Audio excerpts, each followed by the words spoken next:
Are you having a hard time growing your legs? So if you feel like you're spinning your wheels in the gym and not knowing what to do or how to grow your legs, you came to the right video. Before we even get started, I want to show you some of my clients that have been hammering squats, and this is the results that they're getting. I'm just showing you the movement so you could see that I'm legit. I'm not just going to tell you things because I'm another guy on YouTube that's trying to get you guys to follow me. I'm legit. I love what I do, and I'm just trying to build my brand on here. So what's better than having some social proof? Here's some testimonials of this client's just doing their movements, and this is how I want you to be able to do it. So in this video, you're going to learn a lot of things, and let me tell you, maybe the first thing that you're not doing is it's probably poor exercise selection, as in why you're struggling on growing your leg. Now, to be 100% honest with you, what if I did tell you that it is, in fact, all about exercise selection? You're probably not choosing the right exercise to do right in the beginning. And this is just being frank with you. Like, look at the greats. Look at Arnold. Look at C-Bum. Those are just the two that I've really paid attention to a lot. In the beginning of their workouts, they're always hammering a big, heavy squat. And I'm not saying that you should be doing heavy squats. I'm saying that you should not neglect the squat. You should be doing it. You should be doing a back squat. You should be doing a front squat. These are things that you're going to miss out on if you're not doing them. Meaning missing out on them, missing out on the leg gains. They're such a big compound lift. People don't do them because they're hard as shit, and it takes a lot out of you. If you really want to grow your legs, I suggest that you do these things in the beginning of your workout when you're fresh. So in this video, you're going to learn a lot on how to do that, and you're going to learn on how to squat properly. You're going to actually see a workout from me doing in my own workout, and we're going to do 7 sets by 4 today. So I'm working more strength, trying to build my strength up in the lift, so then when I do hypertrophy work, which means volume, I'll be able to get way more out of it with that back squat. So I'll be able to hit heavier load for more reps, so therefore I have no other choice but to grow. So this is what you're going to get. You're going to learn sets and tempo and rest. If you haven't checked my recent video out on how to read exercise selection, how to read tempo, rest, all that stuff, better go check it out. It's right here. You're going to learn that. You're going to learn exercise selection. You're going to learn how to squat correctly, because if you don't know how to squat correctly, chances are you're not going to do it because you're afraid, because you might get hurt, and those are right reasons of why not to squat. This is probably going to be the most valuable for you right here. Actually, everything is in this video. Who am I kidding? But you're going to probably want to know how to set up a split that works for you each week. And this is something that you got to be consistent to. And this is also meaning you got to stick to a workout for 3 weeks. So you better get used to writing your workouts down, your lifts. For lower body, this is what you're doing. For upper body, this is what you're doing. And for lower, this is what you're doing. You better get used to sticking to a workout for 3 weeks. 3 weeks is such a sweet spot, because we find that going in that 4th week of following the same routine, people get bored pretty fast and they feel unmotivated. So 3 weeks we find is a sweet spot. So this is something that I would have you do. First things first is you could download Google Sheets. It's free, and you could actually write your workouts in there. You'll see it. For 3 weeks, first week, we call this more a microcycle, is Monday, shoulders, arms. This is what I follow, and I love it. Shoulders, arms. Tuesdays, legs. Wednesdays off. So Wednesday I'll do stretch, cardio. Then Thursday, chest, back. Friday's off. Saturday, shoulders, arms. Sunday's off. So I'm going to show you the whiteboard. I completed it. This is how a split should look. For legs, the second week, you're going to hit legs twice a week. So I want you to see how I laid this out, and you could follow this, but every week you're hitting that certain workout twice, okay? It's just like I was going over. So now you have a visual. I wrote it out because now I had time. I had a client, so I kind of rushed out of there. So I'm going to show you real quick. Okay, this is what I mean. We got the first week. Right, first week, just pay attention, shoulders, arms, legs, off, cardio, stretch, based on your goal. I'm doing cardio, and of course I stretch. Chest, backs, Thursday. Friday's off. Saturday, hitting shoulders, arms. Now from Saturday to Monday, that's 5 days of rest between the last time I hit this. So look at shoulders, arms, I hit Monday, so I won't hit it again till 1, 2, 3, 4, and then that 5th day. So now we go into Sundays off, and then next week, second week, legs, right? Because last time I hit legs up there was almost a week ago. So legs, chest, back, same as Wednesday. Shoulders, arms, because last time I hit shoulders, arms was Saturday. Same as Friday. And then legs. You could always train Friday if, let's say you have times Friday, you don't have time during the weekend, then you could do that. I just like to have another day of rest before I hit that 5th day. So legs. So this is where you hit legs twice a week. Off again. The 3rd week will be fun because you get to hit chest, back twice. So chest, back, Monday. Legs off. Legs on Tuesday. Again, Wednesday's off. Cardio, stretch. Shoulders, arms, Thursday. Again, Fridays, cardio, stretch. You're off, so you're doing some type of active recovery. So I like to do that. Chest, back again on Saturday. If you need to hit it Friday, you can hit it Friday. Okay, so that split that you just saw, that's a 4-day split. That's currently what I run right now. I'm actually getting great results on it. And I like my off days because it's a lot. Strength training takes a lot on the nervous system, so fatigue kicks in a lot more just because we're doing a lot of time under tension work, which is what we're going to go into when we do legs. And so I want you to stay for that. And I want you to start trying time under tension. You'll get a lot more out of the exercise, and you're not just strengthening the muscle, but you're strengthening the tendons, the ligaments, which is what you want. So this next one I'm going to write on the dry erase board is going to be for a 3-day week plan, and then from there we'll get into the workout. So this next one that you're about to see on the whiteboard, this is for a 3-day split. So you're working out 3 days out of the week, but you're going to run this for 4 weeks. So each week you're taking one of the workouts out and you're hitting a different one. And if you're confused by that, you'll see what I mean the minute I show you this. And then you might get a little confused too by how I have this laid out. But if you do, you could comment below and I could show you exactly how to get it set up. But this is how I would have somebody train 3 days a week. So I know that it's a lot, but it's simple if we think about it. So let's go look at bench press. So bench press means your first lift is going to be a bench press variation. And then, of course, you could pair it with the back exercise. So right here, technically, you're doing like a push-pull the whole time. Tuesday, off. Wednesday is front squat. So it doesn't have to be a barbell front squat. It could be a barbell front squat, but it could be a front squat variation. And any legs following after that. Off Thursday, overhead press. So this is technically pretty much press, push, pull again. You could throw in some arms in there too. So first lift could be a overhead press variation. It could be barbell, it could be dumbbell, whatever you want. Saturday, Sunday off. And now pay attention to this. Now we're introducing to the second week back squat. Back squat wasn't in there the first week, but now it is. This is why we've run this 4 weeks. Back squat, off Tuesday. But now, when we do back squat, after your back squat variation of barbell, you could do any type of legs after that. So it could be like a lunge with a leg curl. It could be like a glute hamstring raise with a step up. So that could be like legs. And then bench press, again. Right, we hit it there. We're going to hit it here. Off, front squat again. So remember, that's your second time hitting it. Off, now let's go to the third week. You'll see what we're doing. Overhead press on a Monday. Off, back squat again. Off, bench press. And then off, right? We're going down. Here's the fourth week. Front squat, overhead press, Wednesday, and back squat. You could save this.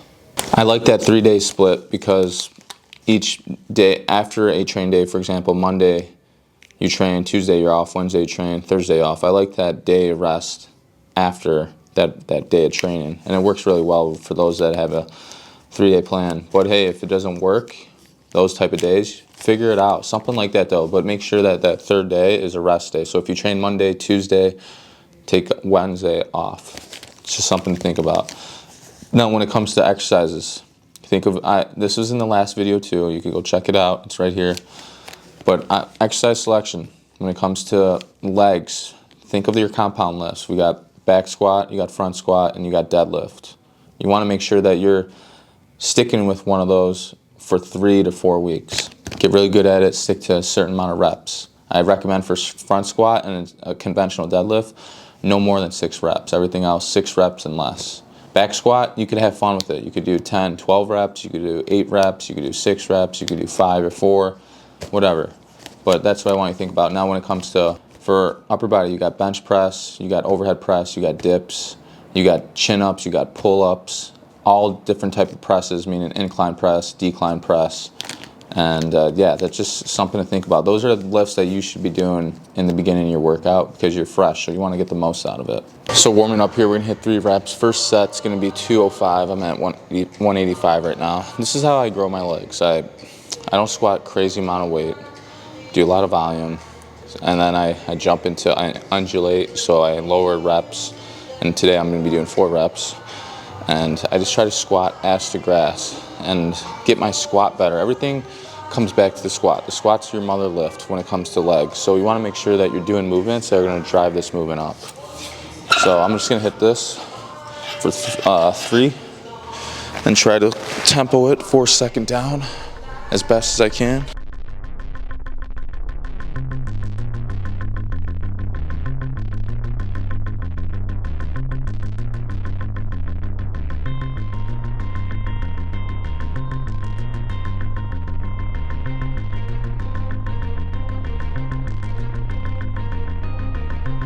Or how to squat. I want you to do body weight squats. This is going to challenge you to see where you're at in a body weight squat. It's going to show mobility and everything. So first things first is want to act like your feet are glued to the floor.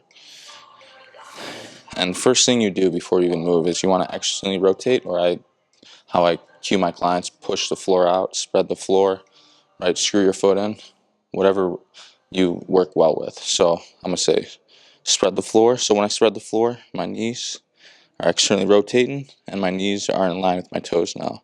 Now from this position, I want to squat. I want knees and hips to break at the same time. So it's here. From the side view, it shouldn't look like this. It should just be very minimal. So spread the floor hard, and it's just this here. And as I go down, I'm pushing the floor apart as hard as I can, because the minute this happens, as I go down or I come up, I lose stability and I'm not going to be as strong. So we want to make sure as I'm going down, I'm spreading the floor, trying to open the floor up, open, and then as I come up, open again. That's it.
So hopefully you understand the workout. Now, these are some key things to grow in your legs that I want you to know, and I want you to stick around for this, because after this we're going to end the video and you're going to get a bonus thing at the end.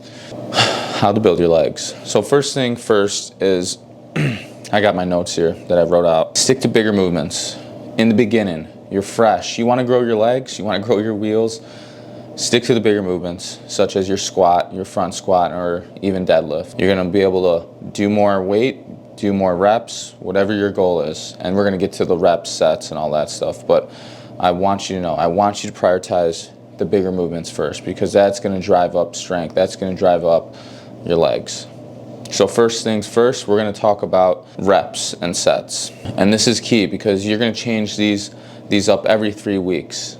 You're going to stick to a program for 3 weeks, and then the following the following new week, which you're going to start a whole new leg workout, you're going to stick to it for another 3 weeks. So first phase for the first 3 weeks for your squat, this is just for your squat, you should stick to 4 sets, 10 reps. I'm giving you some numbers that I program for people that want to develop their legs more. And this is just a general rep scheme that I follow.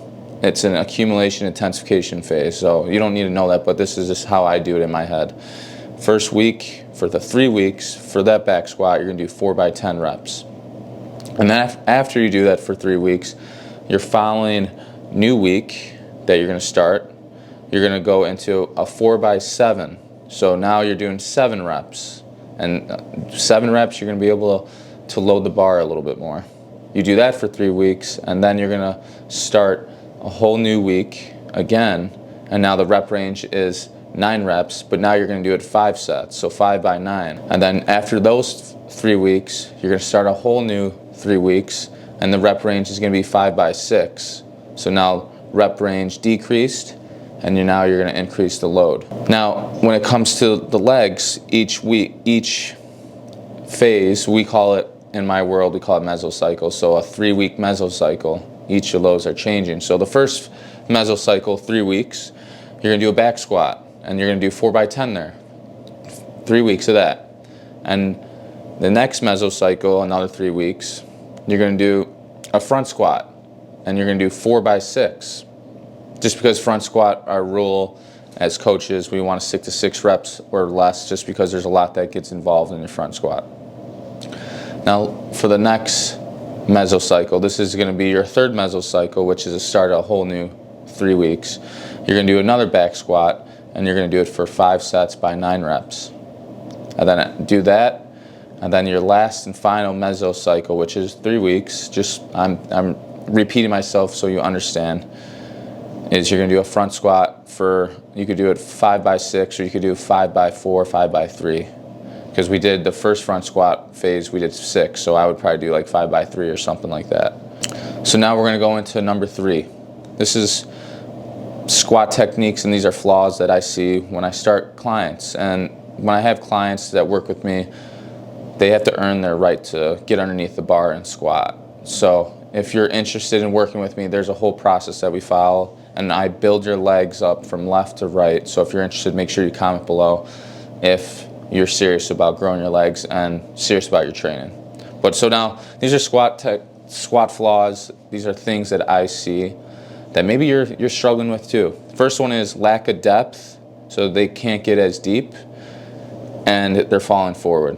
So lack of depth could be one or two things: poor hip mobility, or it could be the way your anatomy of your hip, where the femur sits in the hip socket, isn't structured for you to get deep. And that's a real thing too. Some people just can't get ass to grass because of their anatomy, and that's fine. But we don't know that with you, because if, for example, you could actually check it out if you did a bodyweight squat, and you could see how your mobility is when you do a bodyweight squat. So that's a cool tip you could do right there. Next one is, if you're lacking depth falling forward, elevate your heels on a wedge. You'll see it, some of my clients, they'll be elevated on a wedge. Just allow them to stay more upright and get deeper in their squat. So when you're staying upright and you're feeling comfortable there, you're not worried about falling forward. You're just focused on getting deep and just driving through your legs. Now you're going to get way more benefit out of legs. So don't think it's a bad thing that you got to elevate your heels. It's only temporary. Now, there's two different ways you could actually sit the bar on your back. You could do a high bar and a low bar. The difference between the two is a high bar is going to allow you to squat more ass to grass. We call it more of an Olympic style squat. Low bar is more of a hip hinge. So think you're going to be working your glutes. I was going to say your ass, but glutes and hamstrings. Quads are still going to get involved, but not as much as if you were doing an Olympic style squat. So understand that low bar, high bar will dictate how you're squatting. So if you want to try to sit more upright, just make sure you do a high bar. If you do a low bar, you're going to have more of a forward lean. That's completely fine too. That's more natural, and that's more of like a power lifter stance of a squat, which is great too because it helps get the lower back, the erector spinae muscle strong as well. So that works. This is a big deal because this is something that you probably saw in the video when I was squatting. 3-point contact, I was just talking about it, and we're going to talk about it here real quick because it's super important. It's something that I got to do a better job at when I'm squatting. So 3-point contact, I'm going to grab my shoe. There's 3 points. There's 3 points on the shoe. This is your foot, right? So you got your base. This is your base of your big toe. That's a point. You got your base of your pinky toe. That's a point. And then they all come down, and your heel, that's a point. So we want to make sure that we have weight equally distributed on the base of the big toe, base of the pinky toe, and the heel. When the weight distribution is off, it will affect the way you squat and the way you move. You could be lacking stability at the bottom, and a lot of times when people lack that, they're not really thinking about their foot, that you see their knee cave in before they come back up, or their foot caves in, and that's not good. So that's something, when I squat, I want to really focus on that 3-point contact. So a big thing for me is feeling my base of my toe into the ground when I squat, but still feeling the base of my pinky toe and the heel where that weight is evenly distributed, which is going to allow me to have a better, stronger squat. So last but not least, and this is actually a goodie, I talked about this in my last video on YouTube, so if you haven't checked it out, go check it out. This is tempo. I talked about in my last video on how to read tempo and when I put it in there. So if you're confused on what those numbers are in parentheses, you got to go check out my other video because I talk about it. But for your squat, you could mess around with the tempo. You could do anywhere from a 10-second negative, means it takes you 10 seconds to go all the way down before you come back up. If you do 10-second negative, make sure that your reps are either 3 reps, 2 reps, or 1. Usually I do 1 through 3 and see what the client could do. When you do a slow-ass eccentric squat like that, it shows a lot about what your body's doing in that time frame.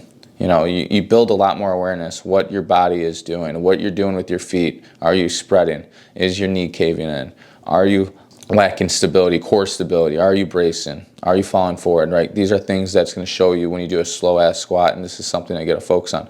But a slow-ass squat like that, 10 seconds, 8 seconds down, is not only going to put more time and attention on the muscle, but it's going to put more time and attention on the tendons, the ligaments. It's going to allow you to increase in those range of motion that maybe you don't have. So slow squat is putting a lot of stress on the joint, the knee joint, the hips, and it's really stretching those fibers. So if maybe you have a hard time getting depth, a slow eccentric squat will do you good. But now remember, when you do a slow eccentric squat, you want to make sure that the load is heavy enough so you get the proper stimulus out of the lift. Because if the load is light and you're doing that and you're not getting the proper stimulus, then you're not going to get the benefit out of it. It should be a hard 3 reps, 2 reps for that 10-second negative.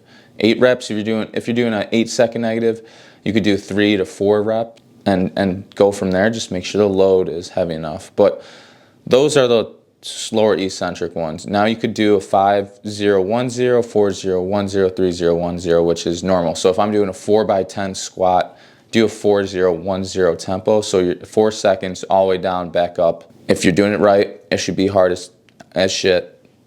And the load on the bar is going to be totally different if you're not used to using a tempo. When you start using tempo, just watch your leg gains developing, all the different striations, the cuts, in your muscles and your legs are going to just develop, and you're going to put some size on too, which is great. So this is just another way of training legs.